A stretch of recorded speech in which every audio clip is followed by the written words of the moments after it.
আমার দুষ্টু সিম্বাকে আজকে অনেক দিন পরে গোসল করাবো। আর একটাও কামড় না খেয়ে, থাপ্পড় না খেয়ে কিভাবে তাকে গোসল করালাম সেটাই শেয়ার করব আজকের এই ভিডিওতে। আসসালামু আলাইকুম, কী অবস্থা সবার? সবাই তো জানেন আমার সিম্বা ভীষণ দুষ্টু। তার হাত আর মুখ সবসময় চলে, মানে সে কথায় কথায় থাপ্পড় মারবে, কামড় দিবে, এটাই তার চরিত্র। তবে আজকে তাকে আমি খুবই শান্ত রেখে গোসল করাইছি। আর গোসল করানোর পরে সে আসলে এমন একটা ভাব করে যে আমি তার খুব বড় ক্ষতি করে ফেলছি। একদম খাওয়া-দাওয়া বন্ধ করে দেয়, আমার কাছেও আসে না। তবে যাই করুক না কেন, তাকে পরিষ্কার রাখার জন্য তো গোসল করাতে হবে। তাই আজকে একটু রিস্ক নিয়ে তাকে গোসল করানো শুরু করে দিলাম। তাকে টয়লেটে নিয়ে আসার আগেই আমি পানি ভরে রাখছি, যতটুকু পানি লাগবে তাকে গোসল করাতে। সে টয়লেটে আসার পরে আমি একবারের জন্য পানি ছাড়িনি, আমরা জোরে কথাও বলিনি, যাতে সে বিরক্ত না হয়, আবার বিরক্ত হয়ে আমাকে রাগ না দেখায়।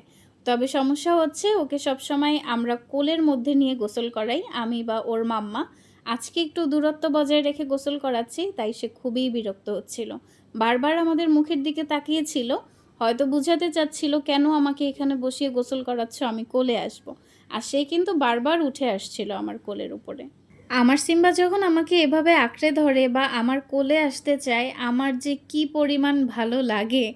তো আপনারা তো শুরু থেকেই দেখতেছেন আমি ওকে খুবই শান্তভাবে গোসল করাচ্ছিলাম, একদম আস্তে ধীরে, মানে কোনো তাড়াহুড়া নেই।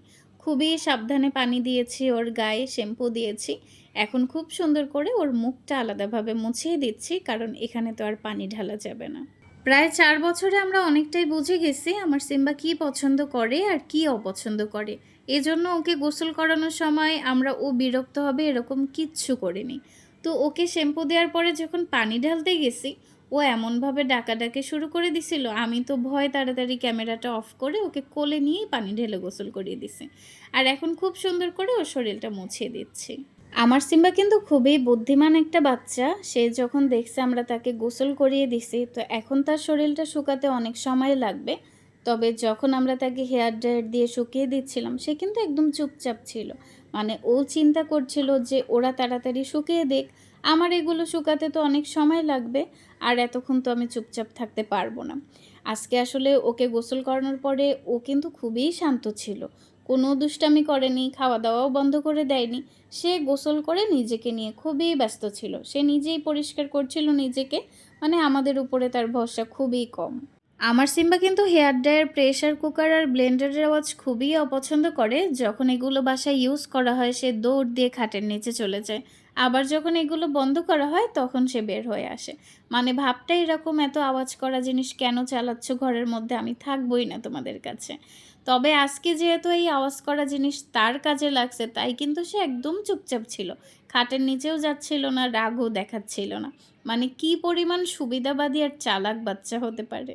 তো সে এখানে নিজেকে পরিষ্কার করছিল, আর আমি তো তাকে বিরক্ত করছিলাম, কারণ তাকে বিরক্ত করতে আমার খুবই ভালো লাগে।